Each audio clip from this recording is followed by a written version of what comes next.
Ladies and gentlemen, welcome to another edition of World Talks here on TVP World.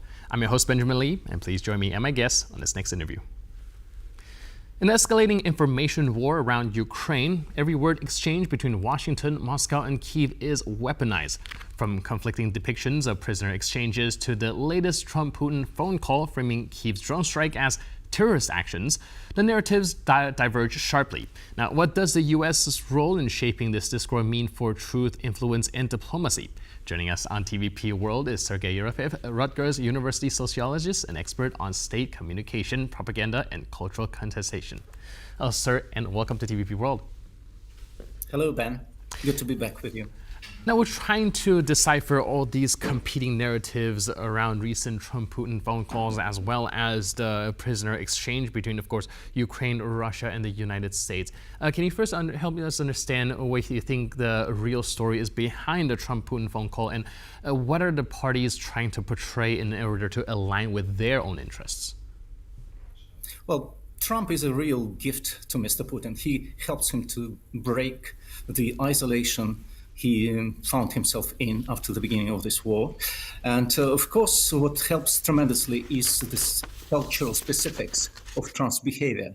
But talking about Trump and talking about Kyiv, we should not forget two things. First of all, in a war situation like that, both sides play certain propaganda games. Even the side whom you consider to be angels, playing similar games to the side which you hold as the devil.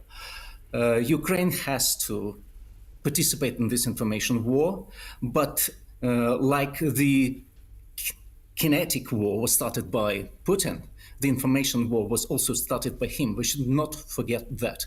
And this is the area where he really hopes that he will play the upper hand.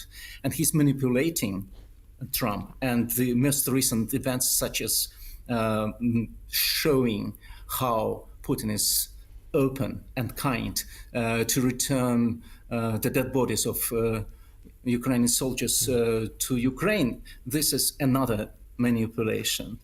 So this should be understood pretty well, because we have been observing Putin's behavior since a long time ago. And we should remember that we are facing someone who has the advantage of behaving not in a civilized way when everybody else has to be civilized. So it's like a street hooligan who is surrounded by A-grade students, but they don't have a knife, but he does. And again, as I can repeat, Trump is very helpful here because he's also breaking out of these civilized frameworks. So Putin is definitely in certain advantaged position, thanks to Trump now, to intensify his information war, his propaganda games, and the situation with an exchange of fallen soldiers and those who are still alive, but according to Istanbul talks, these are those under 25 years old and those who are very ill and wounded should be exchanged. So Putin is currently in a very funny situation. Well, he puts us in a very funny situation. Imagine, Ben, if you and I agreed to go to dinner one night, and then I suddenly appear in one of the restaurants and you are not there. And then I invite journalists and I say, look, this guy didn't show up. But that guy didn't even know that I was going there. So that's a very characteristic moment of this type of behavior. Right. There's a lot at play here, and I think, like you mentioned, Russia's also trying to play into this narrative to muddy the water as well. On that, we have a soundbite from President Zelensky himself talking about the situation. So let's take a look at it, and hopefully you can help us dissect what he meant. Today and yesterday, I spoke with Defense Minister Umerov, with the head of Defense Intelligence Service Budanov, and with the head of the Security Service of Ukraine Malyuk. Ukraine continues to do everything possible to ensure the release of our prisoners and the return of our fallen Ukrainian soldiers. Unfortunately, we still do not have complete lists from Russia for 1,000 people plus, as we agreed in Istanbul. That is, the Russian side, as always, in its usual spirit, is trying to play some dirty political and information game in these matters. It is important that there is a result. It is important that people return home. We believe that we will be able to continue the exchange track, and we are doing everything for this. So here, Zelensky mentioned dirty political information games, and I'm curious of what is the ultimate goal of trying to muddy the water, especially when it comes to this prisoner exchange and the whole returning Ukrainian body situation. You know, there's always a matryoshka doll, wooden dolls, you know, the Russian souvenir, one within the other. So what we see is the surface of events and the surface of intentions and motivations. But deep there is a core. So the whole talk about this exchange is serving the task of Mr. Putin to continue this dragging war of attrition. This is his plan B. After he failed with his plan A, the blitzkrieg on Kiev and quickly taken down the Ukrainian government and sovereignty, he has to drag on and on and on, because this is what helps his main goal. The goal of this war is not territorial conquest. It's only the veneer. It's only the pretense. It's only the impression management, as we say in our scientific language. So the true goal, which is the inside little doll, the matryoshka doll, is the absolutely deadly desire of Mr. Putin to stay in power. That's why he started this war. So he wants to do anything, and he will manipulate Mr. Trump, and he will manipulate public opinion around the world in order to stay in power. Because otherwise, the internal processes in Russia will be very dangerous for him. They will want to change the leaders of the country. They will not further tolerate the corruption and the lies. And the war is the absolute ultimate and most fundamental means for Mr. Putin to stay in power. And we shouldn't forget about that. Right. Well, we've spoken to people who are more optimistic about Trump's negotiation method, and a metaphor that we got is if you're speaking to a crazy person who's got a hand on a grenade and has pulled a pin out, if you want to talk them down, you can't use a very strong rhetoric, meaning that, well, a lot of Republicans are saying that the rhetoric that Donald Trump is using towards Vladimir Putin is one that could eventually result in any sort of diplomatic result. Do you think that take is perhaps a little bit too lenient on the Russian president and perhaps would give him more space to maneuver when it comes to this diplomatic space? Or do you think it is a necessary type of evil in order to actually get any negotiation done?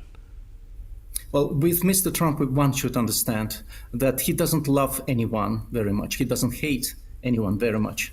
He's a typical narcissistic character who loves himself. And there is a fundamental difference between Mr. Putin and his motivations and Mr. Trump and his motivations. Mr. Putin is completely driven by fear. And all the other motivations are secondary to that, like, for example, being driven by revenge to those who offended him. So fear is number one, revenge is number two. It's all very archaic. With Mr. Trump, we also see a kind of onslaught of archaic cultural structures on the structure of modernity with its checks and balances, democracy, liberties, and international order.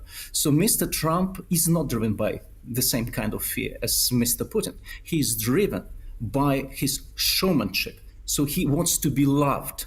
He's not so much afraid of being raped in prison and then, I don't know, hung and drawn and quartered like Mr. Putin is afraid of. Trump knows perfectly well that he is in the center of the show and he wants to be in the limelight.